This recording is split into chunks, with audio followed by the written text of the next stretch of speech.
요즘에 저를 좀 사칭하는 불법 리딩방이나 텔레그램 또 단톡방들이 굉장히 좀 많아지고 있는데 각별히 여러분들이 좀 주의를 했으면 좋겠어서 이렇게 좀 영상을 찍게 됐고요. 실제 피해 사례들도 좀 있는 것 같아요. 저는 이런 리딩이라든가 이런 걸 전혀 하고 있지 않거든요. 저를 사칭한 어떤 문자가 온다거나 그런 걸 받으셨을 때는 그냥 무시를 하시거나 꼭 신고를 꼭 해주시면 좀 좋을 것 같습니다.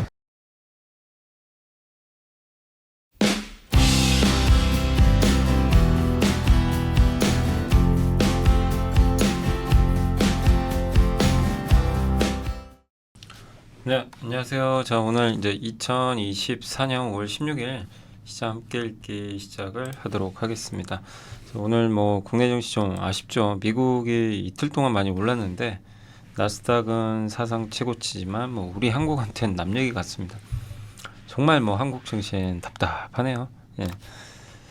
그러니까 아직까지는 좀 뭔가 위가 열리지 못하고, 그러니까 물론 이제 2700선에 안착하면서 흐름 자체는 괜찮은데 위가 열리지 못하는 그런 모습이 오늘까지도 연출이 됐습니다. 오늘 사실 미국도 분위기 좋았고 미국의 반도체도 많이 올랐는데 한국은 좀 상대적으로 좀 아쉽게 오늘 마무리가 좀 되는 모습 같습니다. 일단 오늘은 이제 미국의 대중국 관세 인상 이게 이슈가 많았죠. 요거랑 또 관련된 내용이고요. 애플의 시간. 지금 AI 관련된 얘기들이 많이 나오니까요. 그리고 챗 GPT 새로운 버전도 공개됐죠. 미국의 이제 대중국 관세 이상, 석유화, 그 다음에 미국과 헤어질 중국의 결심 강화, 팬텀 파마, 이게 이제 HK 이노엔이 이제 미국의 그 역류성 식도염 치료제 이제 그 준비를 하고 있잖아요. 이제 거기 관련된 경쟁사죠. 그 데이터하고 P&H 테크, 인텔리안 테크, HCT, 하이닉스, 캠트로닉스, 파이넴텍, TLB, 그리고 이제 요거는 하이투자증권의 하반기 전망합니다. 증시 전망. 그리고 이구완신, 요건 석유화 얘기니까 한번 시간이 이게 또 부족할 수도 있을 것 같긴 한데 한번 진행을 해보겠습니다. 일단 이제 미국 증시가 이틀 동안 열렸죠. 우리는 쉬었으니까. 그래서 첫날은 미국이 좋았어요. 나스닥이 사상 최고가 같고요. 미국의 생산자 물가지수가 되게 사실은 좀 높게 나왔어요. 그런데도 미국 증시는 올라버렸습니다. 예. 미국 생산자 물가지수가 좀 뜨거웠죠. 예상보다 훨씬 높게 나왔는데, 근데 이 높게 나온 이유 중에 하나가 미국의 그 휘발유 가격이 많이 올라서 그렇대요. 휘발유 가격이 5.4%. 이제 그러다 보니까 이 휘발유 가격은 또 최근에 좀 안정화되고 있죠. 그러니까 이제 이 생산자 물가 올라가는 건 그렇게 크게 우려할 건 없을 것 같다. 이런 이제 분석이 나왔습니다. 그리고 주식시장이 좋다 보니까 자산관리 수수료가 좀 올라가서 물가가 올랐대요. 예. 그 반대로 식품 가격이나 항공요금은 떨어졌고, 예. 그 소비자 물가에는 이런 것들이 반영되거든요. 더 크게. 그래서 결국 소비자 물가는 꺾이겠다. 예. 이런 이제 전망이 나오면서 미국은 올랐고 실제 맞았죠. 예. 테슬라가 그날 3.3% 올랐고요. 중국 BYD가 전기차를 운전하던 이제 운전자가 누전 사고 때문에 좀 안 좋은 사고가 발생해서 이게 이제 오히려 테슬라나 중국 전기차 업체들한테는 동반급등하는 그런 좀 재료가 오히려 돼버렸던 것 같고요. 그리고 구리값이 오르면서 광산 업체들이 좋았다고 합니다. 다만 이건 이제 5월 14일 데이터고 5월 15일 이제 오늘 끝났던 미국 증시 흐름은 더 많이 올랐습니다. 나스닥이 1.4% 급등했고요. 미국 소비자 물가가 이제 발표됐는데 예상에 부합했어요. 그래서 시장은 좀 안도를 하면서 올랐고 금리가 많이 떨어졌고요. 유가는 조금 올랐고 은 가격이 급등했어요. 네. 은 가격이 4%나 급등했습니다. 골드만삭스는 이제 7월달에 금리 인하 할 거라고 전망을 했지만 시장은 어쨌든 9월 정도로 예상을 하고 있습니다. 엔비디아가 지금 3.6% 올랐고요. AMD가 4%. 예, 델에 대한 투자 의견이 올라갔는데 아마 AI 수요 때문인데 그러다 보니까 이제 슈퍼 마이크로 컴퓨터까지도 좀 급등하는 그런 모습들도 일부 나왔던 것 같습니다. 그리고 게임스톱이나 이런 이제 AMC 같은 이런 이제 밈 주식들이죠. 이쪽은 오히려 좀 급락하는 흐름이 좀 나온 것 같습니다. 전기차 관련주는 좀 안 좋았어요. 그 전날은 좋았지만 그 4월 이제 소비자 물가지수 보시면 헤드라인 일반적인 이제 소비자 물가는 거의 시장 예상과 비슷했어요. 근원도. 예. 근데 지난달보다 꺾였죠. 그러다 보니까 이제 시장이 환호를 했고 4월 근원 소비자 물가는 올해 처음으로 1, 2, 3월은 예상보다 높았는데 이제 안정화되는 그런 모습이 나왔습니다. 전년 대비 3.6%는 3년 내 최저치입니다. 그래서 시장은 일단은 물가가 일단 둔화됐구나. 요걸 이제 환영을 하는 것 같고요. 다만 3개월하고 6개월치를 이제 1년으로 연율로 바꾼 거는 높아요. 4%가 넘어요. 그 얘기는 연준의 목표인 2%에 도달은 아직 안 된다. 그래서 이거 하나만 가지고 금리 인하하기는 좀 쉽지 않지만 그래도 우려했던 건 좀 해소가 된 거 아닐까 이렇게 보고 있고 서비스 물가가 둔화됐어요. 주거비 빼고 뭐 의료 서비스, 항공료, 자동차 보험 이게 끈적끈적거려가지고 잘 안 떨어졌는데 주거비만 이제 꺾이면 되겠죠. 그래서 이번에 내용도 괜찮았던 것 같습니다. 또 여기에 소매 판매가 안 좋았어요. 예상은 0.4% 증가인데 보합에 나왔어요. 소매 판매가 꺾인다는 얘기는 뭐예요? 미국 소비가 안 좋구나. 예, 이런 내용이죠.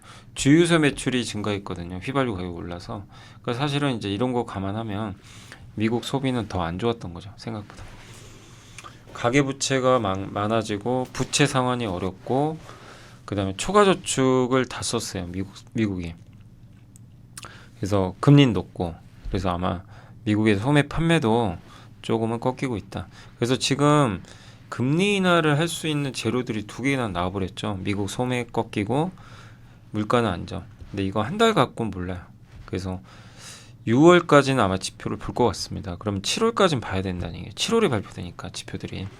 그리고 아마 9월에 그러니까 큰 문제만 없다면 9월에 금리 인하하는 흐름으로 전개가 될 것 같습니다. 지금 이제 시장 그렇게 좀 바라보고 있다는 거 염두에 두시면 좋겠습니다. 근데 이제 여기서 금리가 추가로 어쨌든 떨어지려면 그러니까 뭐냐면 그 미국의 경기가 좀 더 식어야 돼요. 주거비가 꺾여야 되고. 예. 그래서 한 달만 가지고는 판단 어렵습니다. 그래도 시장은 환호했습니다. 예. 이제 뭔가 나아지는 방향으로 가는구나. 금리 인하 하겠구나. 이 기대감이 다시 높아졌다. 근데 이게 또 5월 수치가 또 높아지잖아요. 또 분위기 험악해지겠죠. 그래서 계속 6월까지 데이터는 살펴봐야지 결론이 나지 않을까 이렇게 예상을 하고 있습니다. 그래서 어쨌든 미국은 좋았다. 네, 미국은 경기 좀 꺾이고 물가도 꺾이고 그래서 시장은 환호했다 라고 보시면 되겠습니다. 자, 그리고 이제 제일 이슈가 미국의 대중국 관세 인상이잖아요. 뭐 뉴스들 통해 보셨겠지만 미국이 드디어 발표를 해버렸어요. 철강, 알루미늄, 전기차, 배터리 뭐 이런 것들 전기차 100%로 올렸고 태양광 셀, 주사기, 주사바늘 인상 시점은 제품마다 좀 다릅니다. 근데 여기서 제일 이제 중국이 타격받는 건 배터리 쪽 같아요. 요거예요. 핵심은 이 전기차는 어차피 중국이 미국에 수출하는 비중이 3%밖에 안 된대요. 미국이 수입하는 거죠. 핵심은 배터리입니다. 전기차 3%인데 배터리가 71. 이 중에 ESS예요. 중국산 ESS 배터리를 많이 수입한다는 얘기예요. 미국이. 이게 아마 관세가 26년부터 이제 아마 부과가 될 것 같습니다. 그리고 미국의 전기차 수입은 한국이 1등이에요. 그러니까 미국은 한국 전기차를 제일 많이 수입하고 중국은 3%밖에 안 돼요. 그래서 사실상 전기차는 뭐 큰 영향은 없습니다. 그리고 멕시코에서도 들어가는데 멕시코산 수입도 대부분 북미 회사가 만드는 거지 중국은 좀 제한적이지 않겠냐 보고 있고요. 배터리 수입액 같은 경우는 이제 중국 비중이 압도적으로 높습니다. 미국에. 이 중에 81%가 그러니까 전체 배터리 수입 중국에서 들어오는 것 중에 81이 ESS용이에요. 한마디로 전기차 쪽이 아니에요. ESS 배터리가 제일 비중. 왜냐면 LFP 배터리를 쓰니까. 그러면 여기서 우리가 이걸 보면서 뭘 느낄 수 있죠? 미국이 ESS 규제하는구나 배터리를. 그러면 LFP 배터리 관련주들. 특히 지금 북미에다가 LG엔솔이 LFP 배터리 그거 ESS용 증설하는 걸로 알려져 있잖아요. 그러니까 LG엔솔한테는 좀 일부 수혜가 되는 거죠. 얼마나 그 비중을 차지할지 모르지만, 그러니까 LG 밸류체인한테 조금 이제 긍정적일 수 있는 그런 좀 뉴스가 아닌가 이렇게 보여집니다. 배터리 회사들 주가는 그렇게 막 강한 것 같지는 않습니다. 아무튼 전기차 쪽이 아니라서 그래요. 사실 전기차 배터리는 중국에서 많이 수입을 안 해요. 미국이 ESS용이다. 이렇게 보시면 좋을 것 같습니다. 그래서 이런 이제 것들에 대해서 미국이 좀 확실하게, 그러니까 반도체, 배터리, 바이오, 히토류 4개거든요. 이걸 전략 사업으로 묶어가지고 여기를 규제하는 거죠. 그리고 태양광 같은 경우도 관세를 올리는데 중국에서 미국으로 가는 태양광 없어요. 그래서 어떻게 하죠? 우회하잖아요. 베트남, 태국, 말레이시아 같은 데서 거기서 공장 지어서 미국으로 가죠. 그 비중이 꽤 됩니다. 근데 올해 6월부터는 이제 대규모 관세가 붙어요. 거기에서 들어오는 것도. 그래서 태양광도 일단은 좀 호재가 될 수 있는 부분이 될 것 같고요. 그래서 현재 중국이 동남아시아 우회 수출 기지로 활용하고 있는 거죠. 중국, 미국 직접 무역 교역은 그렇게 크진 않아요. 그래서 당장 이거 한다고 뭐 우리나라가 엄청 수혜를 받고 중국이 대타격을 받고 그러진 않습니다. 다만 ESS 배터리는 영향을 받게 됩니다. 그리고 이게 LG엔솔이 여기에 ESS 지금 건설하고 있잖아요. 예, 그리고 태양광 업체들도 마찬가지로 수혜를 일부 받을 수 있는 거죠. 근데 결국엔 중국산 제품이에요. 그러면 이제 중국에서 꼼수 쓰겠죠. 태양광처럼 우리 다른 나라에 만들어서 우회 수출하자. 이것까지 미국 정부가 야, 너네 중국 회사잖아. 이렇게 막아버리면 굉장히 파급 효과가 크겠죠. 근데 그거는 지켜봐야 될 것 같습니다. 그래서 이게 대중국 관세 인상 아닙니다. 24년, 25년. 반도체는 이제 25년이고요. 배터리는 뭐 리튬이온은 24년 들어가 있고 전기차, 태양광 이런 거 다 24년이고 의료 수술용 고무장갑은 26년부터 이렇게 적용된다라고 보시면 좋을 것 같습니다. 그 배터리 수입 용량이고요. 예. 중국 비중이 이게 파란색이 이렇게 많습니다. 배터리 종류별 중국 ESS가 여기에 전체 비중의 72 굉장히 크죠. 그리고 태양광 셀 모듈 수입 추이인데 동남아 4개국에서 들어가는 물량 보이세요? 미국으로. 이거 다 중국이에요 사실. 요거 규제한다는 얘기죠. 이제 6월부터 관세 부과한다.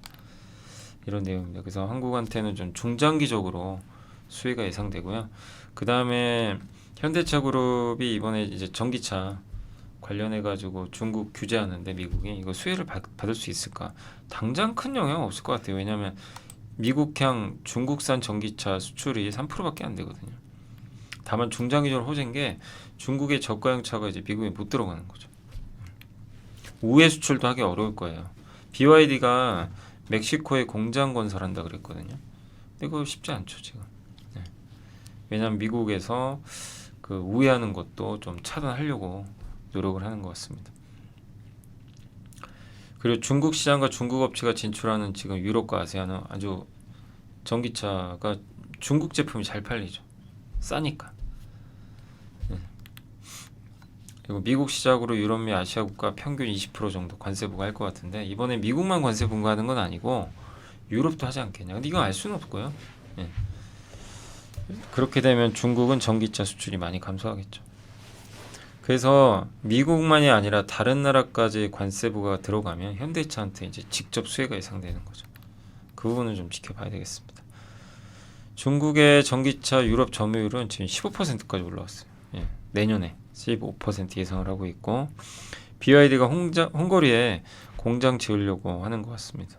근데 유럽 입장에서도 중국이 공장 짓고 이러면 일자리 생기니까 그걸 뭐 나쁘게 보지 않는 것 같아요.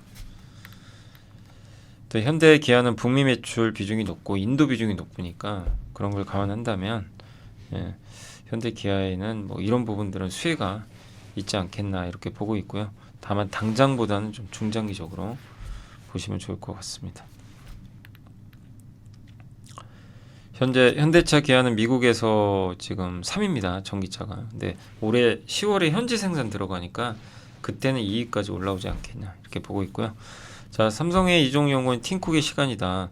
온 디바이스 AI, 그러니까 이 스마트폰에 탑재된 AI 같은 거죠. 요게 우리가 이걸 써야 되는 뭔가 명백한 서비스가 있어야 되고 하드웨어도 좀 달라야 되고요. 디자인도 좀 달라야 된다. 그러니까 스마트폰으로 할 수도 있지만 예, 이거 말고도 이제 다른 좀 하드웨어가 있으면 차별화되지 않겠냐 이렇게 보고 있습니다. 스마트폰 사양은 변하지 않을 걸로 보고 있고요.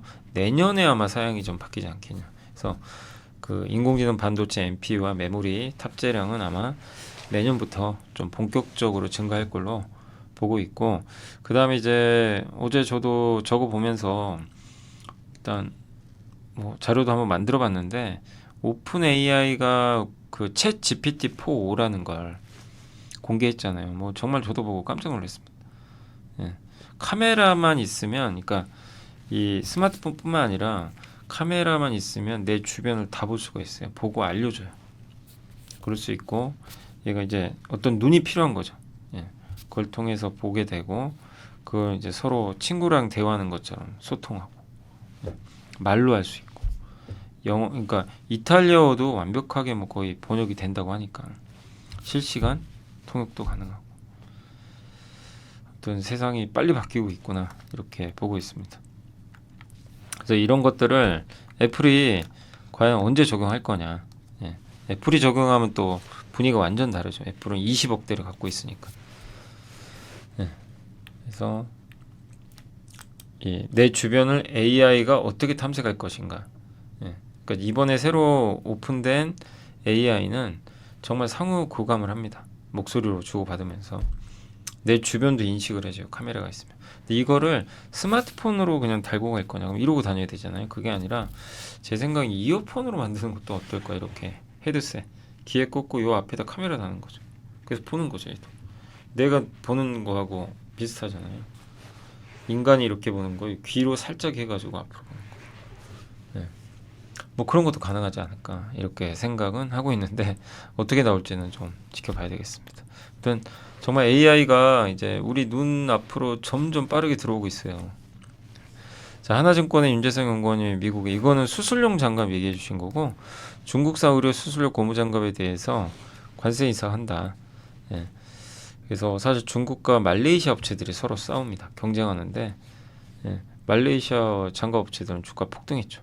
왜냐하면 중국 요 고무장갑 수술용, 예, 이런 것들 엔비라텍스 장갑이라고 하죠. 관세 인상을 이제 한다고 하니까 중국은 지금 말레이시아보다 좀 싸게 팔거든요. 근데 관세 부과하면 이 싼 매력이 없어지죠. 그리고 대표 업체가 탑 글로브인데 미국향 판매 비중이 지금 줄었죠. 25에서 17로. 중국 업체들의 가동률은 거의 100%인데 말레이시아 업체들의 전반적인 가동률은 50%에 불과하다고 합니다. 근데 우리나라는 그 원재료죠. 라텍스 수출이 말레이시아 향으로 70, 80% 들어가거든요. 그래서 말레이 장갑업체 경쟁력이 약화되면서 비중이 좀 줄어들었는데, 이렇게 되면 다시 말레이시아가 경쟁력이 올라갈 거 아니에요. 그럼 우리나라 또 MB 라텍스 업체들은 가동률이 올라가겠죠. 그래서 이 부분은 좀 호재가 되지 않겠냐 이렇게 보고 있는 것 같습니다. 특히 요거 하는 회사가 금호석이죠. MB 라텍스 요 원재료를 어쨌든 수출을 하니까요. 예. 그래서 그러나 이제 이게 지금 당장보다 26년 정도로 제가 알고 있거든요. 26년 맞죠? 26년인 것 같은데 수술용 여기 있네요. 적용 시기는, 그러니까 지금 관세가 7.5인데 25%가 돼요. 그러니까 사실상 중국 업체들은 말레이시아 업체랑 이제 가격 경쟁하기가 어려워지는 거죠. 그래서 우리나라의 주요 고객사는 또 말레이시아니까 긍정적일 수 있을 것 같습니다. 한국의 수출량 엔비라텍스 수출 가격도 돌아서고 있어요. 그래서 뭐 괜찮죠. 네. 자, 그리고 이제 신한투자의 노동길 연구원님은 실적 시즌 주인공 따로 있었다. 1분기 실적 발표 주식시장이 우호적이었고 우리나라 코스피 1분기 당기순이익도 14.3%가 더 잘 나왔어요. 매출도. 2분기도 좀 견고할 걸로 보고 있고요. 2분기 당기순이익 변화율은 한참 떨어졌다가 2월 중순에 바닥 딱 찍고 올라왔어요. 그리고 지금은 좀 정체돼 있습니다. 그리고 우리나라 수출 품목을 봤을 땐 주도주는 확실히 반도체, 컴퓨터, 선박이라고 합니다. 이게 증가율과 속도 측면에서는 최우위에 있다. 2차 전지랑 철강은 증가율도 낮고 하향 속도도 또 가속화돼서 이게 좀 좋은 지금 흐름은 아니고요. 변곡점에 놓인 건 자동차 일반 기기의 섬유. 예. 이렇게 변곡점에 놓여 있다고 합니다. 디스플레이도 좀 회복 분위기가 있고요. 그 턴어라운드 하는 측면에 제일 앞선 업종은 석유화학, 바이오. 요즘에 그 석유화학 기업들 좀 괜찮죠. 바이오도 있고. 그래서 미국향 화학 수출은 중국향 대비해서 63%까지. 그러니까 전체 중국 비중이 그동안 너무 높았는데 지금 미국향 비중이 많이 늘고 있어요. 22년도에는 42%, 더 과거에는 그 20%밖에 안 됐대요. 네. 그래서 이 미국 수출 비중이 우리나라에서 화학 제품이 가는 게 옛날에 20%도 안 됐는데 지금은 63%. 어마어마한 거죠. 전체 화학 중에 중국 수출 비중은 아직도 높긴 합니다. 30%. 여기로 좀 하락할 것 같고요. 여전히 중국 비중이 적지는 않지만 화학 수출이 좀 바닥을 통과하고 있고 저평가가 돼 있죠. 워낙 빠졌으니까. 예. 그리고 미국과 중국 간 구도 관점에서도 완전히 소외받고 있죠. 그래서 석유화학도 뭐 화학업종도 좀 보자라는 그런 의견인 것 같아요. 그러니까 화학도 뭐 나쁠 게 있습니까? 지금은 이렇게 중국도 살아나고 하는 거니까요. 예. 그리고 이구환신, 이게 소비 가전이나 자동차 바꿔야 되는데 거기 플라스틱 많이 들어가니까 이것도 당연히 호재가 될 것 같습니다. 우리나라 이익 추정치 변화고요. 중국향 화학 수출 규모인데 이렇게 이건 이제 예상인데 크게 증가할 걸로 전망을 하고 있습니다. 그리고 이제 미국과 헤어질 결심을 하고 있다. 뭐 중국인데 중국이 이제 미국이 규제를 지금 계속 하고 있죠. 근데 이제 미국의 중국산 수입 규모가 4,272억 달러 이 정도 된다고 하는데요. 일단 특정 산업 제품에 대한 한정된 관세 부과니까 영향을 당장 크게 주진 않을 거예요. 근데 어쨌든 이제 뭐 이 대중국 추가 관세를 이제 부과를 하게 되면서 미국은 중국의 이런 첨단 산업 이거를 좀 옥죄겠다라는 그런 목표가 아닌가라고 보여지고 이렇게 되면 미국은 이제 중국은 미국과 헤어질 결심을 더 하겠죠. 예. 그래서 올해 사실 4월 정치국 회의에서 중간재 수출 적극적으로 중간재는 이제 어떤 스마트폰을 만들 때 들어가는 뭐 디스플레이나 카메라 이런 것들이죠. 이게 완성품이라면 그런 걸 이제 만들겠다는 얘기고 그거를 더 적극적으로 지원을 하겠다는 거. 이거는 우리나라한테는 굉장히 안 좋죠. 왜냐하면 이제 우리나라가 잘하는 게 중간재인데 해외에서 이제 중국과 싸워야 돼요. 예. 근데 그거를 강조한 거죠. 그래서 이제 그런 걸 이제 꺼내 들었고 그래서 그동안 소비재가 많았는데 중간재로 이제 가겠다는 거죠. 달러보다는 위안화 투자로 가겠다. 또 해외에 투자하겠다. 신흥국에 투자하겠다는 거예요. 이 중국 입장에선. 예. 그래서 자기네 편을 또 만들려고 하겠죠.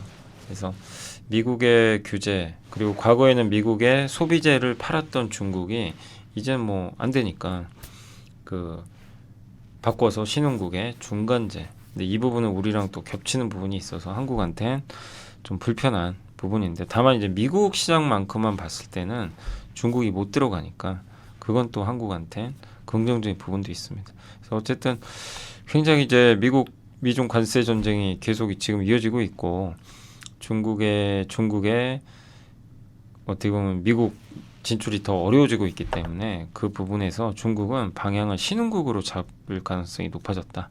신흥국 시장에서 한국과 중국이 경쟁을 해야 되는 좀 부담은 생길 수 있다는 건 좀 한번 우리가 유념해야 될 것 같습니다. 자, 키움의 신민수 연구원님이 팬텀 파마라고 하는데 요게 이제 다케다 있죠, 일본에 피캡 계열 그러니까 PP 계열이 있고 피캡 계열이 있어요. 이게 역류성 식도염 치료제. 이게 이제 이름이 다케캡을 미국에 출시하려고 이제 운영한 회사인데 미국의 승인을 받았고요, 작년에 복쾌자인가요? 아무튼 복쾌자. 예. 아무튼 작년 4분기부터 이제 제품 판매를 하고 있고, 근데 시장에 빠르게 침투하고 있대요. 예. 그래서 이 복켄자가 지난 2월 13일 날 이게 처방 아마 요걸 거요. 이거 제가 잘못 썼습니다. 이게 왜 여기가 있죠? 예.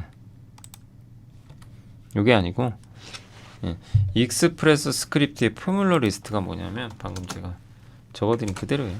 처방약 보험에서 보장하는 약물만 저기 들어가야 보험 적용 받겠죠. 그래서 이제 거기 등재가 되면서 빠르게 처방 건수. 그러니까 미국에서 시장이 확대되고 있다는 거죠. 여기에도 들어가 있고. 그래서 일단 다른 사범사들과도 꾸준히 협상 진행하고 있고요. 그래서 월강 처방전 수도 지금 꾸준하게 늘어난 1250, 2690, 5560, 7502건 뭐 이런 식으로 늘어나고 있는 거죠. 그 미란성과 비미란성이 있는데 미란성은 여기에 아마 이 안에 뭐죠 점액 같은 게 있는 걸 거예요. 아마 요게 표시가 되는 거고 비미란성은 이제 그런 게 표시 안 되는. 예. 그래서 아마 그걸로 좀 나누는 것 같은데 근데 비미란성의 환자가 2배 더 많아요. 그래서 저것까지 이제 받게 되면 그러니까 FDA에서 아직 그것까지 허가 안 받았거든요. 그게 나오면 더 성장하겠죠. 근데 이걸 왜 말씀드리냐면 이제 HK 이노엔 경쟁이잖아요. 미국에 지금 준비 중에 있으니까 HK 이노엔도. 그래서 이렇게 같은 P캡 계열이에요. 그러니까 얘가 성공을 하게 되면 HK 이노엔도 좋은 거죠. 그 얘기고 P캡은 어쨌든 이제 옛날에 한번 우리가 공부해봤지만 그 여기 위산 분비를 이제 효과적으로 억제하는 이 역류가 되는 게 뭐죠? 여기서 위산 분비가 과다돼서 위로 올라오는 거죠. 예. 그걸 막아주는 건데 기존에 PPI가 있습니다. 그게 원래 이게 대중화돼 있거든요. 근데 이 PPI 제품들보단 산 분비 억제 효과가 크고 시간도 길고 식사 여부와 상관없이 복용도 가능하고 증상 개선 효과가 좀 빠르다. 예. 그래서 PPI는 간접적으로 억제하지만 P캡은 위산 분비를 직접 관여를 해요. 예. 그래서 좀 식도염에 효과적이다. 이런 평가가 있는데 아무래도 이제 가격이나 이런 게 좀 비싸다 보니까 근데 어쨌든 이제 일본 다케다 제약이 들어가서 시장을 열고 있고 이제 HK 이노인은 한국에는 이미 출시가 됐습니다. HK 이노인 건 근데 이제 미국에서 준비하는 그런 상황이니까 요 회사의 움직임도 좀 지켜봐야 되겠습니다. 자 그리고 P&H 테크는 이제 덕산 네오룩스 어떻게 보면 경쟁사죠. 약간의 하는 게 완전히 똑같지는 않아요. 소재에 약간 다른 부분이 있다 보니까 근데 이쪽은 LG고 덕산은 삼성이죠. 그래서 LG 디스플레이가 일단 아이패드는 이겼어요. 점유율이 이긴 것 같더라고요. 예, 점유율이 삼성보다 높아요. 아이패드는 예. 그래서 투스택 텐덤을 옛날부터 LG가 했거든요. 저 자동차에 들어가는 거 하다 보니까 좀 더 이 부분에서 우위에 있는 거 아닌가 이렇게 보고 있는 것 같고요. 소재가 저는 1.5배 들어갈 줄 알았는데 2배 들어갑니다. 발광층은. 그래서 소재 사용량 훨씬 많고 이렇게 비수기인데도 영업이익률 높고요. 예. 그리고 2분기는 전년 동기 대비로는 더 성장을 할 것 같고 1분기보다는 좀 역성장한대요. 근데 3분기가 이제 좀 많아지지 않을까 이렇게 보고 있는 것 같고요. 아이폰 양이 주니까 그런 건데 아이패드가 일부 상쇄할 것 같고 하반기가 확실히 영업이익 62% 증가하면서 더 좋을 걸로 보는 것 같습니다. PER 19배니까 평균이 25배보다 많이 낮아요. 저평가돼 있고 근데 사실은 P&H 테크도 이제 LG랑 운명을 좀 같이 하다 보니까 주가 안 좋을 수밖에 없는 게 LG 디스플레이가 안 좋잖아요. 근데 LG 디스플레이 점유율이 애플이나 이런 쪽으로 늘어나면 당연히 같이 좋아질 수 있는 그림이죠. 그래서 내후년에 또 노트북도 나오게 되고 하니까 중장기적으로는 좋아지지 않을까 싶어요.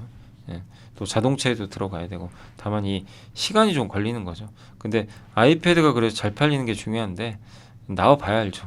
그래서 일단은 최악은 지나갔고 모멘텀도 생기고 있다. 그런데 주가는 거의 못 올라가가지고 반영이 안 돼 있으니까 편안하게 일단 좀 보유하시면 되지 않을까 싶고요. 인텔리안 테크는 이제 실적이 안 좋습니다. 이번에 적자가 났고 원래 해상용 안테나 있죠. 배 같은 데 있는 그 안테나 있거든요. 그게 주력이에요. 위성 그 안테나보다. 그러니까 이 주력이 지금 안 좋아요. 이 회사가 지금 재고 조정하는 바람에. 근데 2분기부터 좀 개선될 걸로 보고. 근데 우리가 해상용 보고 투자하는 게 아니죠. 이거 인텔리안 테크 투자하신 분들은 대부분 인공위성 보고 하는 거죠. 위성 인터넷. 뭐 원앱이라든가 아마존. 근데 그쪽은 시장 커지는데 다만 그게 이제 실적이 언제 많이 반영이 될지 알 수가 없어요. 수주 기반이다 보니까 1분기에 그래서 지상용 주요 고객사 원해 영국에 이거 매출이 젖어 있어요. 네. 파라볼리피형 저궤도 안테나 매출 인식이 종료돼서 지금 하고 있는 거는 그 평판형 있죠. 그걸 하는데 그건 아마 5월부터 일단 시험용 테스트용으로는 조금 들어간 거 아닌가 이렇게 보고 있고, 양산용이 이제 들어가야 되겠죠. 그래서 이건 중장기적으로 좀 수혜가 예상되고, 아마존은 게이트웨이 아주 큰, 예, 약간 이제 비교적 큰 안테나인데 요거는 대부분 연내, 생각보다 좀 빠르게 매출 인식이 될 것 같습니다. 그래서 인공위성 쪽에서의 위성 인터넷 모멘텀은 받을 기업 중에 하나인데, 다만 실적 본업인 해상용 안테나가 부진해서 실적 개선까지는 좀 시간이 필요할 수밖에 없다 이렇게 보시고, 그래서 단기적으로는 좀 소강 국면이지만 주가, 그래서 이런 기업들은요 중장기 성장은 보이잖아요. 근데 단기 모멘텀이 좀 이렇게 실적이 좀 안 좋으니까 주가가 흔들릴 때, 그럴 때 기회로 좀 활용하시면 좋겠죠. 그러니까 쫓아가면 안 돼요, 절대. 막 오른다고 쫓아갈 필요는 없습니다. 그때 이게 한번 얼마까지 빠졌죠? 5만 원 이하까지 간 적이 있잖아요. 그때 이제 많이들 물어보셨잖아요. 5만 원 깨지니 막 이러니까 걱정되시니까. 근데 이제 오히려 그렇게 좀 주가가 흘러내릴 때가 기회고, 지금은 요즘에 좋죠, 분위기. 그래서 그냥 지금은 보유지, 뭐 여기서 또 올라갈 때 쫓아갈 필요는 없습니다. 예. 그러니까 기다렸다가 대응 한번 해보시고, 그리고 HCT는 이제 시험 인증, 어떤 기기 이런 스마트폰 만들어졌을 때 해외 수출하기 전에 최종적으로 인증을 해줘요. 인증서. 야, 이제 너 해외 수출해도 돼. 요 인증서 발급해 주는 거죠. 그래서 신제품이 많이 나와야 좋아요. 특히 정보통신기기 쪽은 갤럭시 쪽인 것 같습니다. S사 모바일 제품, 차량용은 전장 부품, 이쪽도 커지겠죠. 배터리 쪽도 있고. 근데 앞으로 좀 기대하고 있는 쪽은 배터리랑 방산 쪽을 많이 기대를 하고 있고요. 방산 부분 시험 인증 설비가 도입돼 가지고 24년도에 큰 폭의 외형 성장 기대를 하고 있는 것 같습니다. 특히 방산 부분은 2년에 23억이었는데 점점 늘어나죠. 예. 매출액은 지난 10년간 연평균 14%. 참 회사 단단하네요. 저렇게 매년 10% 이상 매출 성장하는 거 어렵거든요. 그러니까, 그리고 앞으로 AI나 뭐 온디바이스의 신제품도 많이 나오게 되면 HCT는 덩달아 좋은 거죠. 그러니까 아무튼 이 회사는 뭐 모바일이든 자동차든 배터리든 방산이든 뭔가 신제품이 많이 나오면 좋아질 수 있는 기업인데, 꾸준하게 뭐 고성장은 아니지만 안정적으로 이익을 내고 있다 이렇게 봐야 될 것 같습니다.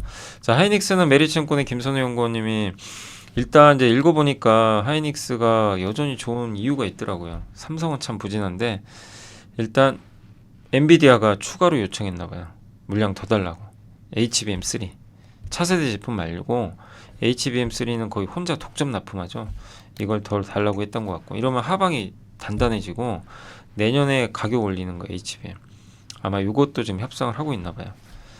그래서 기존에 이제 HBM 매출 전망치가 이렇게 돼 있고, 영업이익은 이거 HBM만입니다. 내년에 무려 여기서만 7.5조 벌 것 같은데, 아마 이게 뭐 상향될 수도 있는 거죠. 그리고 근데 이제 하이닉스의 좀 약간 고민은 이 HBM 이제 더 하기 위해서 공간을 좀 확보해야 되는 거, 이런 부분들이 좀 약간 남아 있는 것 같아요. 어쨌든 HBM 판가 상승 가속화 될 걸로 보고 있고요. 산업 평균 판가 상승률이 5에서 10%인데 아마 지금 이제 엔비디아랑 협상 중이니까 더 올라가지 않겠냐 이렇게 보고 있는 것 같고요. 특히 최근 북미 경쟁사, 이게 마이크론 얘기겠죠. HBM3 차세대 제품 생산 수율 이슈가 발생했다고 합니다. 그래서 하이닉스가 여전히 선도할 것 같고, 그 내년에 판가를 15에서 20% 정도 올리는 그런 부분도 가능하지 않겠냐, 이런 좀 내용 같고요. 그 HBM3 지금 하고 있는 이건 독점인데 물량을 더 요구했다라고 보여진다고 합니다. 네. 그래서 넘치는 수요 속 지금 물리적 생산 공간은 제한적인데 후공정에서 더 효율을 올리고 뭐 수율 같은 거 올려서 일부 대응하지 않겠냐 이렇게 보고 있고, 하이닉스의 최대 고민은 이제 공간이 부족하다는 거, 장기적으로 그다음에 그 엔비디아랑 가야 된다는 거, 이런 부분인데, 일단 아마 25년부터 하이닉스가 해외 쪽에다가 거점을 확보해 가지고요, TSMC랑 이제 같이 연계기지 설립하지 않겠냐 이렇게 보고 있고, 하이닉스 HBM이 TSMC 들어가거든요 지금. 그래서 TSMC가 그걸 조립을 해요. 그래서 엔비디아에 납품하는 거죠. 그래서 이런 부분들은 일단은 이렇게 TSMC랑 협력 체계가 구속 이제 잡히면 엔비디아 쪽으로 안정적으로 납품이 또 가능하겠죠.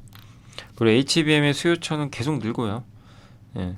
중장기적인 곽축전은 뭐 올해 하반기하고 내년에 펼쳐질 텐데 이런 이벤트들이 또 계속해서 뭐 긍정적인 이벤트들이 발생을 하고 선도업체니까 하이닉스의 주가는 재평가 받지 않겠냐. 그러니까 이것만 보면 아직까지도 하이닉스의 경쟁 우위는 명확한 것 같습니다. 다만 삼성이 지금 8단까지는 좀 만만치가 않은데 12단은 삼성이 먼저 하거든요. 12단 12층짜리. 여기서 만약에 엔비디아 수주를 따내면 또 약간의 구도가 바뀔 수 있어요. 근데 그거는 엔비디아가 결정해줘야 됩니다.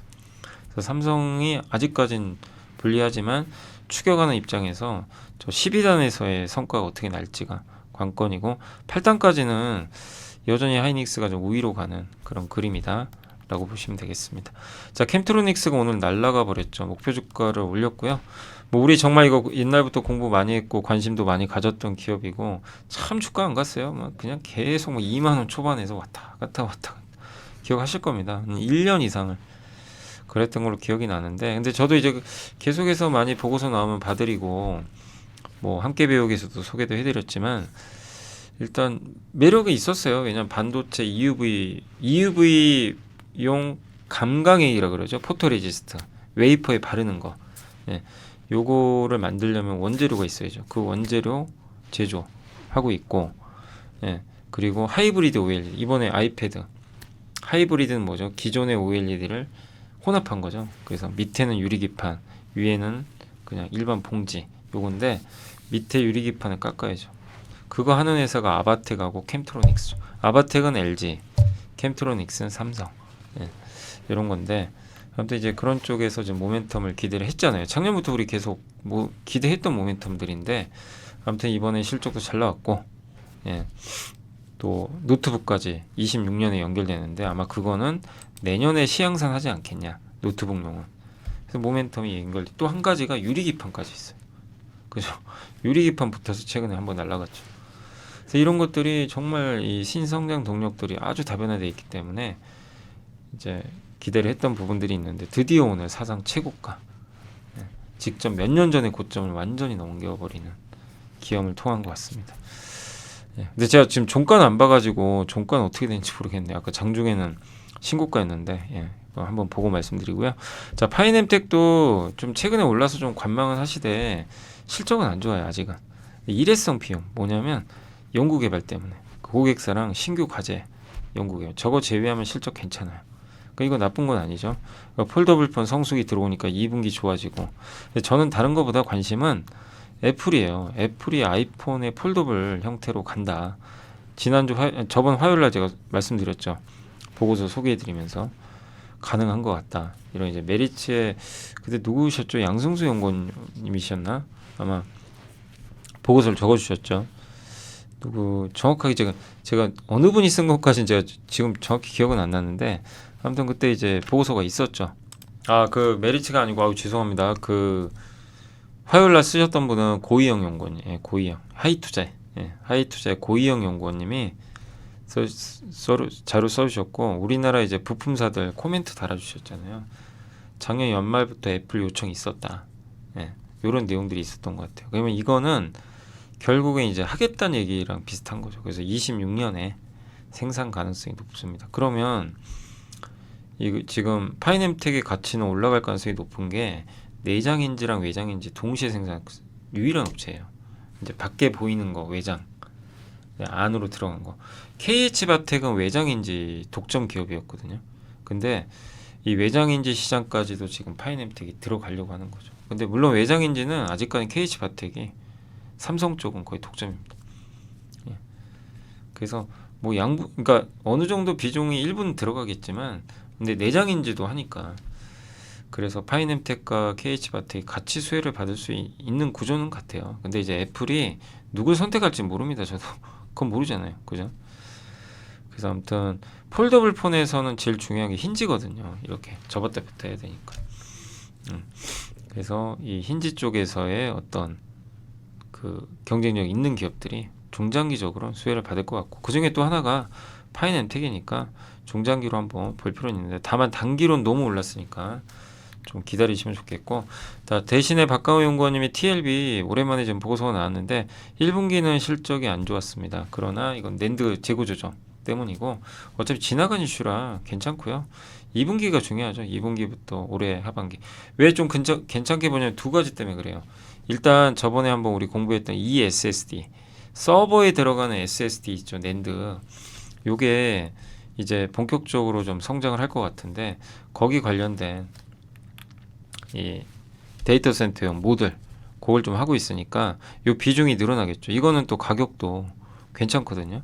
그래서 이 AI 데이터 센터용 SSD 요 모듈 수요가 이제 늘어나면 TLB한테 수혜가 예상되고 또 거기다 CXL 요새는 요 얘기 쏙 들어갔죠. 차세대 메모리 반도체죠. 예. 그래서 저 인텔이 이제 주도적으로 하고 있는 것 중에 하나인데 어쨌든 이제 CPU가 대응할 수 있는 메모리가 한정적인데 그거를 늘릴 수가 있는 거죠. 그럼 이제 고성능의 성능을 발휘할 수 있는 거죠. 그래서 차세대 반도체로 CXL도 올해 연초에 한번 저거 확 나왔다가 불 뿜었다가 다시 다 급락해 버렸죠. 근데 결국 올해 4분기에 양산 들어갈 거라고 합니다. 전망으로. 그러니까 이 두 가지 모멘텀이 다가오니까 TLB도 긍정적일 수 있다. 이렇게 보시면 되겠습니다. 자, 그리고 이제 아까 뭐였죠? 그 이웅찬 연구원님이 쓰셨던 그 하반기 전망 그거 잠깐 또 언급을 해드릴게요. 그래서 이게 하이투자증권에서 나왔던 자료인데 이거 인사이트 측면에서 괜찮아요. 이런 것들 세미나 들으시면 되게 좋을 것 같아요. 근데 뭐 이웅찬 연구원님이 개인 투자자분들 대상으로 하진 않잖아요. 그래서 보고서 보고 제가 일단 요약을 한 걸 한번 설명해 드릴게요. 저도 이런 거 되게 관심 많거든요, 요즘에.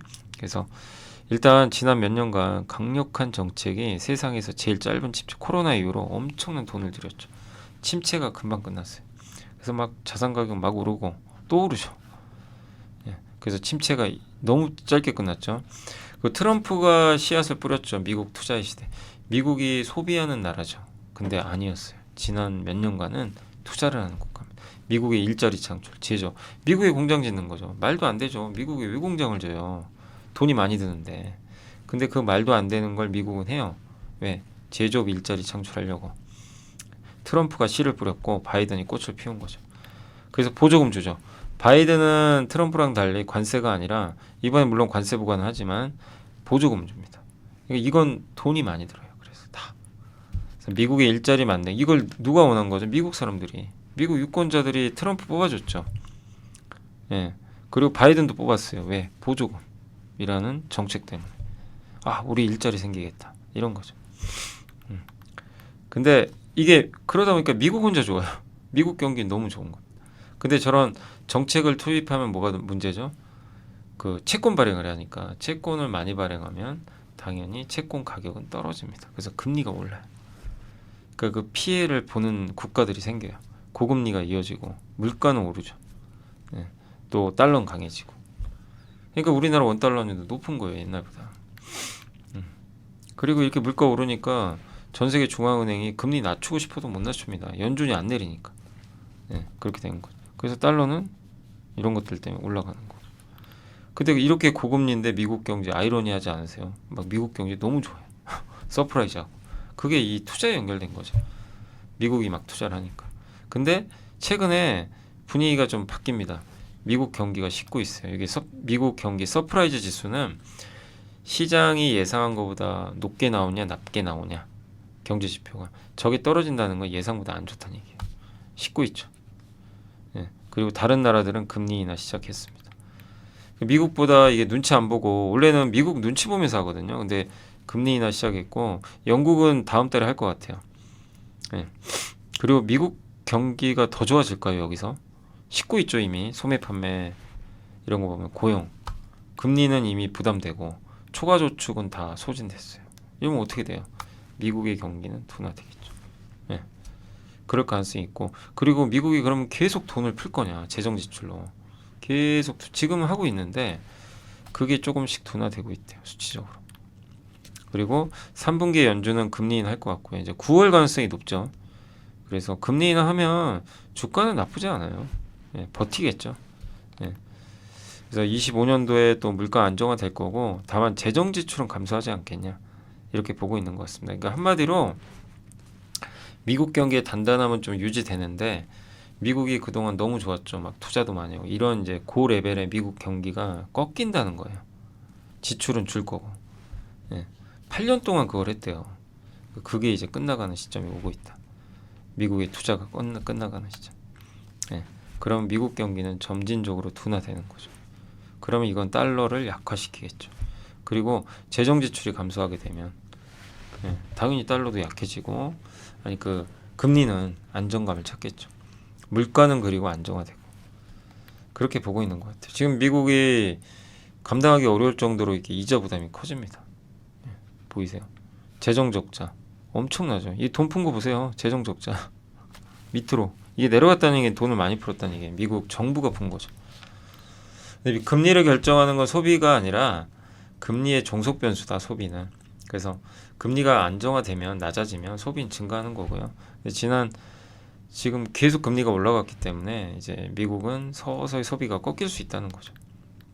근데 그만큼 미국도 가계가 부채가 많지는 않아요.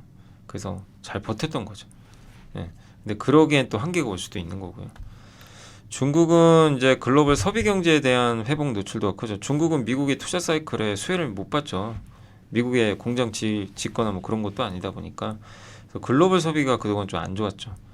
그래서 중국도 같이 안 좋았는데 지금 이 구도가 바뀔 수도 있다는 거예요. 근데 만약에 지금처럼 계속 미국 경기가 너무 강하고 금리 인하가 안 돼요. 그러면 취약한 고리가 터질 수 있어요. 부채 부담이 높은. 거기가 북유럽의 부동산하고 중국이라고 합니다. 그래서 지금 시나리오는 뭐죠? 하반기에 한두 번은 미국이 금리 인하할 거고 미국 경기는 꺾일 거고 다른 나라 경기가 상향하는 이걸 예상하는 거죠. 근데 만약에 그게 아니라 여전히 미국 혼자만 좋다. 그럼 북유럽의 부동산과 중국이 터질 수도 있다. 이런 좀 내용도 일부 있습니다. 그리고 바이든 트럼프 2기가 이제 시작되겠죠. 누가 될지 몰라요. 8년 동안은 미국은 투자를 위주로 했다. 소비보다. 예. 소비도 견조했지만 어쨌든 8년 동안 미국은 투자 중심으로. 이제 유권자가 원하는 거는 물가 안정이다. 저걸 투자를 많이 하다 보니까 물가 오른 거예요. 리쇼어링하고 재정 지출하고 미국이 공장 짓고 막 이러니까 물가 오른 거죠. 근데 이제 물가 때문에 못 살겠다. 유권자들 입장에선. 그래서 유권자들이 만약에 이제는 물가 안정을 원한다면 미국은 재정 지출을 줄일 가능성도 있어요. 이제 유권자들은 미국 경제 일자리보다 물가를 원한다. 이 레드넥이라는 노동자들이 옛날에 2016년에 트럼프를 지지했거든요. 이게 여기가 빨개지는 거. 예. 남부 지역의 백인 노동자 계층인데 주로 농장이나 건설 현장에서 일하면 여기 햇볕에 그을리니까 여기가 목덜미가 붉어지는 거라고 합니다. 이 사람들이 트럼프를 옛날에 지지했던 거죠. 근데 이제는 일자리 원하는 거니까. 근데 지금은 이제 일자리는 충분하고 바뀔 수도 있다. 그 트럼프와 바이든은 어떤 비전을 갖고 있냐? 트럼프는 생활비용 안정 필요성을 언급을 하고 있고 유권자들이 트럼프를 지지하는 이유도 물가 때문인데 보조금 지출 축소 및 금리 인하 경기 부양을 약속을 했다고 합니다. 한마디로 IRA 줄이겠다. IRA 폐지는 안 되지만 이제 줄이겠죠. 바이든은 어쨌든 증세, 산업정책, IRA 이런 걸로 가는 건데 근데 물가를 안정화시켜야 되거든요. 그래서 바이든도 재정 지출을 줄일 가능성도 있다라고 좀 보고 있는 것 같아요. 일부에선. 그러니까 누가 되든 지금보다 지출은 줄 수도 있다. 이런 내용입니다. 트럼프는 아마 우크라이나 휴전 추진할 것 같고 나토에서 발 뺄 것 같고요. 그리고 대중국 견제는 지속되겠죠. AI 투자는 진행되겠지만 지금은 소수가 과점화하는 그런 형태죠. AI 쪽으로. 그러니까 여기서 이 이용찬 연구원님의 AI에 대해서 이게 실제로 언제 돈 벌지 그거는 약간 좀 의문부호를 좀 표시한 것 같아요. 예. 뭐 어떻게 될지 모르죠. 사실 AI가 언제 저는 챗 GPT-4 이번에 새로운 버전 나온 거 보고 저 개인적으로 그래 좀 빨라지지 않을까. 진짜 인간 같은 AI가 나오고 있어요. 그 수익화 가능성이 좀 빨라지지 않을까 보는데 여기서는 아직은 좀 보수적으로 보고 있는 것 같습니다. 지난 8년과 달리 차기 정부에서 재정 지출과 보조금은 더 증가하지 않을 것 같고 예, 미국의 설비 투자에 대한 시장 기대는 그동안 높았는데 이건 8년 동안 이어졌어요. 그래서 뭐 전력기기부터 구리 회사들 뭐 아니면 전선 업체들 정말 많이도 올랐죠. 근데 만약에요 미국의 이런 설비 투자에 대한 시장의 기대가 꺾인다면 8년간 이어진 이게 꺾이고 비미국이 강해지고 미국도 일단은 이런 투자보다는 물가를 안정화시키는 정책 쪽으로 바뀐다면 어떻게 될까? 주도주가 또 바뀔 수도 있어요. 지금의 주도주가 아니라. 이건 몰라요, 근데 어떻게 될지. 그죠? 그래서 우리가 이제 하반기에 좀 고민을 해야 될 거는 이런 부분도 있는 것 같아요. 그러니까 뭐냐면 결론적으로 지난 8년간 미국이 너무 돈을 많이 지출하고 설비 투자를 많이 하고 건설 지출, 뭐 IRA 이런 거라면서 미국 경제 일자리도 많아지고 단단해졌어요. 그래서 우리나라 주도주도 뭐 전력기기나 배터리 회사들도 그래서 많이 갔잖아요. 미국이 공장 지으니까. 그죠? 지금 반도체도 많이 짓고 있고. 근데 이런 게 이제 끝나간다면 물가 안정을 우선시한다면 투자를 좀 줄이고 그러면 시장의 색깔이 바뀝니다. 그럼 비미국이 좋아져요. 그러니까 미국 경기가 둔화되고 비미국이 살아나면 소비가 살아나요. 소비가. 과거부터 그렇게 되면 미국보다 다른 나라가 좋으면 글로벌 소비가 살았대요. 그럼 소비주들 그걸 좀 주목을 해야 되는 거 아닌가 이런 이제 고민도 드는 거죠. 근데 그게 진짜 현실화될지 알 수가 없어요. 그래서 추적해야 되는 거예요. 하반기를. 그 부분이 있습니다. 그러니까 저도 조심스러운 게 이게 그럼 8년이 이어졌으니까 이제 끝나는 건가? 아니요. 그렇게 또 볼 수도 없어요. 아직은. 명확하지가 않은 거죠. 그래서 일단 계속 추적은 해야 된다. 그럼 이제 글로벌 소비가 좋아지면 뭐 흔히 소비에 들어가는 중간재 뭐 화학회사나 이런 회사들이 또 좋아질 수 있고 뭐 화장품 이런 그러니까 소비와 관련된 뭐 예를 들면 미국에서는 나이키 같은 회사가 괜찮아질 수 있는 거죠. 만약에 색깔이 바뀌면. 그죠? 글로벌 소비재 기업들 있잖아요. 글로벌 자동차도 좋을 수 있죠. 어떻게 보면 소비재 기업이니까. 그런 게 좋을 수 있을지 지금처럼 계속 막 투자 재정 지출해서 수혜받는 기업이 계속 좋을지 이거에 대한 고민은 계속 해보자고요. 저도 뭐 어떻게 될지 뚜렷하진 않으니까 그래서 그런 고민을 좀 던져준 자료라고 보시면 되겠고 오늘 이제 마지막 보고서는 아까 그 석유화 어디 갔죠? 이구환 시인인데 이건 좀 간략하게 말씀드리면 화학업종을 비중 확대로 의견을 올려버렸어요. 미래에셋에서. 요새 화학 좋다는 얘기가 좀 나오죠. 중국은 미국 대비 두 번째로 큰 시장인데 이구환 시 뭐죠? 제품 바꿔주는 거. 헝것 줄게 새것 다오 이겁니다. 가전 자동차 위주예요. 2009년에 그걸 했는데 실제 효과가 있었고요. 이번에는 설비 교체 통해서 투자 확대까지 동반할 걸로 전망을 하고 있는 것 같습니다. 그래서 이구환신이 이렇게 돼 있고 신제품 소비통의 소비 진작이고 당시에도 효과 있었고 그거 했더니 에틸렌 가동률이 올라가요. 석유와 실제 요구간 스프레드 마진도 올라갑니다. 그래서 주로 플라스틱에 영향이 줘요. 왜냐하면 가전하고 이런데 그 자동차에 이렇게 플라스틱이 많아요. 그래서 이구환신 통해서 신차 교체량 이런 거 그러니까 결론은 신차 교체한다고 계산해보고 막 이렇게 계산을 하고 가전까지 더했더니 더하면 플라스틱 수요 증가분이 19에서 46% 포인트 올라갈 거래요. 많이 올라가는 거죠. 그래서 ABS 가전제품 자동차에 많이 들어가는데 가전이나 이런데 가동률만 또 일부 회복돼도 마진 개선 가능하다. 이런 내용입니다. 그럼 국내 화학회사들 정말 안 좋았잖아요. 그러니까 최악은 벗어날 수 있다. 이런 내용들인 것 같습니다. 그리고 지금 에틸렌 스프레드도 이렇게 낮아요. 이게 24년도. 여기서 더 나쁠 게 있냐 이거죠. 그래서 탑픽은 일단 LG화학을 꼽아주셨고 목표 주가는 57만 원인데 아무튼 꼭 LG화학만이 아니더라도 뭐 석유화학이 구조적으로 좋아지기 어렵다 하더라도 일단은 최악은 좀 지나갈 수 있다는 건 한번 우리가 주목해볼 만한 그런 대목인 것 같습니다.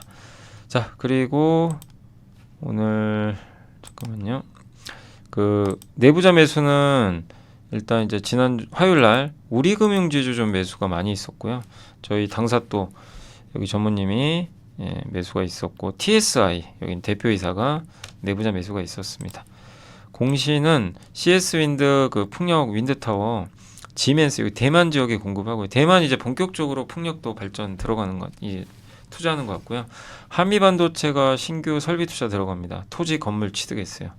그 TC 본더 한마디로 장비 HBM용 장비 같고 HFR은 주식소가 간다고 합니다. 요거 의무 공시사항인데 이사에 결의를 해야 되나 봐요. 이사의 안건으로 올려서 통과하면 할 것 같고요.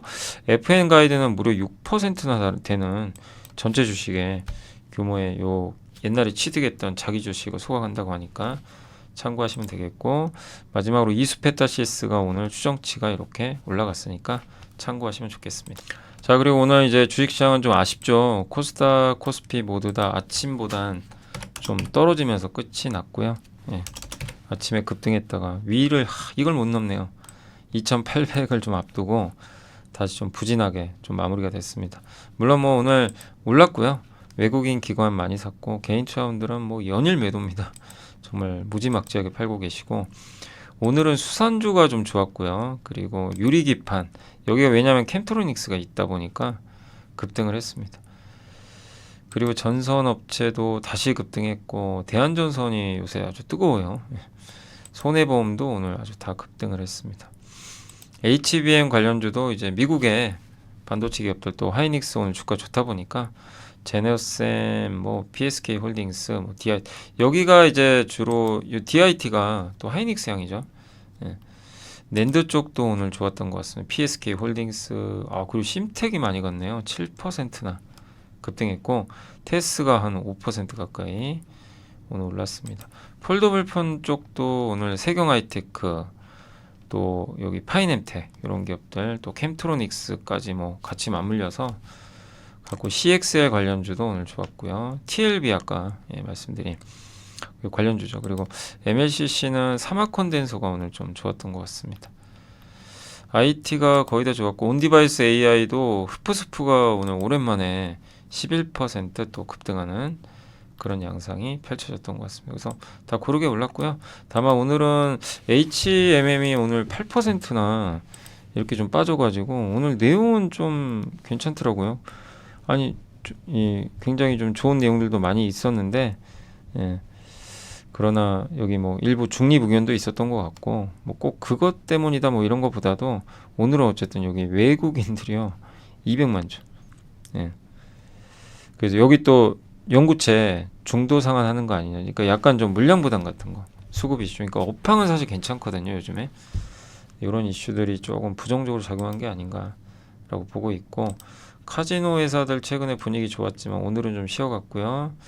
영화, 또 항공주 이쪽도 약간 부진했습니다. 항공주는 최근에 유가는 하락하는데 주가는 그렇게 뭐 크게 반응은 아직은 없는 것 같아요. 편의점 회사들은 좀 주가 안 좋았고, 요새 날씨가 워낙 안 좋아요. 지금 5월달인데 막 눈 오고 있잖아요. 저쪽에 강원도 쪽은 눈 왔다고 하는데 이게 결국 실적엔 좀 부담이거든요. 그래서 오늘 조금 안 좋게 작용했고, 피팅주 최근에 좋았는데 오늘은 좀 쉬어갔습니다. 자동차 쪽도 오늘은 일부 한온 시스템이 좀 빠져서 쉬어간 것 같습니다. 대체적으로 좀 부진했고요.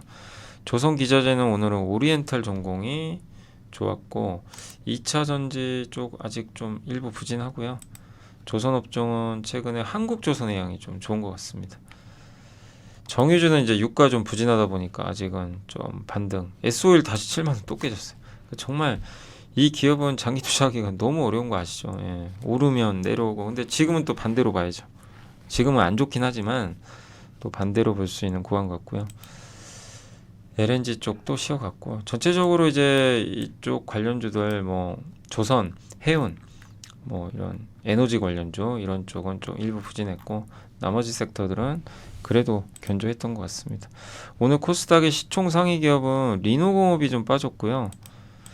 예, 여기 보면 흡프스프 반도체가 주도했습니다. 그래서 분위기 괜찮았는데 시노펙스, 리노공업, 원텍 다시 급락을 해버렸고, 코미코, 서진 시스템 이런 기업들의 주가가 좀 빠졌습니다. 리노공업은 오늘 실적 발표했던 것 같은데 글쎄요, 뭐 이렇게 실적이 나쁜 건 아닌 것 같은데요. 기대와 불안감이 뭐 섞여 있다, 뭐 이런 뭐 내용도 있는 것 같은데, 다만 이제 사실 다른 것보다도 리노공업 주가는 너무 많이 올랐어요. 뭐 다른 걸 떠나서 보이시죠? 많이 올랐습니다. 가격 부담은 좀 있다. 그게 좀 크지 않나, 이렇게 생각은 일단 하고 있습니다. 그래서 오늘은 좀 약간 좀 매물이 일부 나온 게 아닌가라고 좀 생각이 되고요.